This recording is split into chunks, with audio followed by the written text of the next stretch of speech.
So what is up, guys? And I said what up, guys. All right. We're all on set today in downtown Los Angeles, and we're going to be taking a look at lens choice, camera movement, and some other cinematography principles. So Luis is a good friend of mine. We've shot together for years. We're gonna have a fun shoot today, and we're gonna try all different types of cameras, so I'm glad you're here so I can show you what we're all about, It's gonna be fun.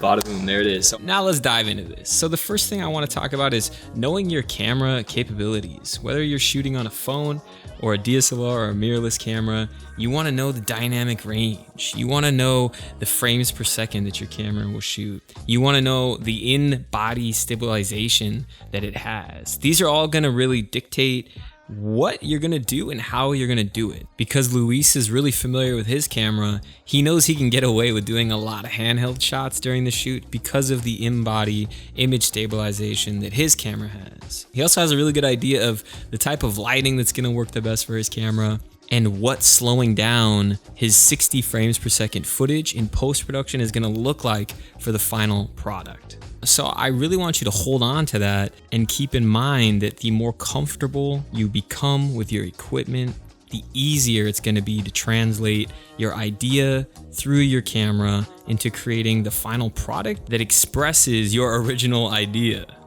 So let's say that you have your location picked out. In this case, our main light source is 5500 Kelvin, which is going to be a nice natural looking light because sunlight is between 4500 and 6500. And let's say you planned and blocked out your camera shots and your character movement, and you've chosen your lens, you have everything ready to go, and you're ready to start shooting. Now what do?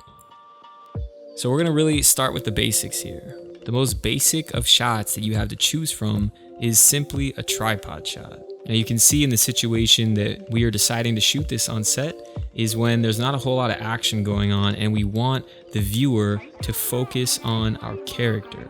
Now in the next shot, when we chose to switch to a gimbal, you can see same character, same outfit, same background, completely different feeling because we're moving our subject and we're moving with our subject.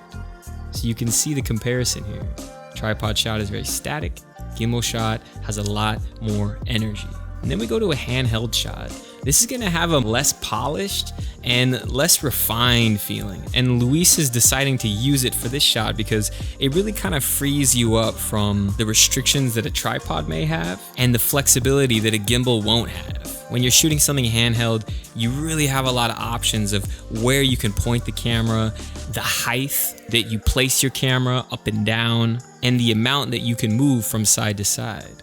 Now it's a trade-off because a handheld shot is gonna offer a lot less stability than a tripod or a gimbal, but you're gonna give up that stability for a lot of flexibility and options during your shoot.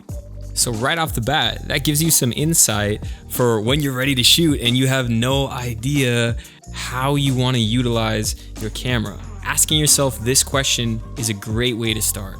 Will my scene or video benefit the most from a tripod shot, a gimbal shot, or a handheld shot in your current scenario? So now let's move to the next fundamental. Now when we're shooting, let's talk about why we would decide to do camera movement versus zooming with the camera. If we zoom with the lens on our camera or our phone, we are magnifying what is at the center of the image and enlarging it. If we move our camera, we are physically bringing the camera closer to what's in front of it. Now, the plus of this is that it creates a shift in the background and creates a much more dynamic looking image because there's a conversation happening with the camera, the subject, and the background.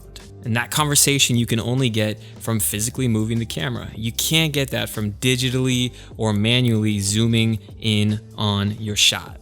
So we can see a side-by-side comparison here of what a wide and static shot looks like versus a close-up with movement. So simply put, the camera and the lens is what shows your viewers what to look at. But the techniques are what tells the viewer how to feel about what they're looking at. So let's dive into some more of Luis's decisions on how to use those techniques. If we get back to our main light source that we're using for this very first setup, the coloring of this light is the same temperature as daylight. This gives our image a very natural and realistic feeling. Now, if we were to change our temperature to a much colder light, you can see we haven't changed any of our other techniques, but just by simply changing the color temperature, we've changed the entire feeling of our image. Now, something else that changes the feeling of your image is the lens choice. Now here, Luis is deciding to use a Sigma 18 to 35 millimeter 1.8. Luis is deciding to shoot a wide shot here. We have a large depth of field, meaning a lot of our image is going to be in focus. The foreground and the background is going to remain relatively at the same level of sharpness. This is great for wide shots. This is great for when you want you or your subject to be in focus and you want the background to be in focus. And for the next shot, Luis decided to switch over to the 70 to 200 millimeter 2.8.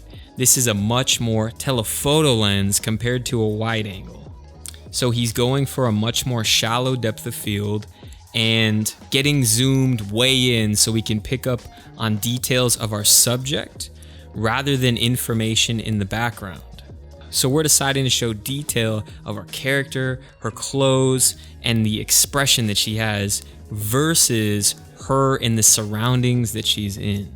You can make that same decision by deciding what is an important part of the story that you're telling.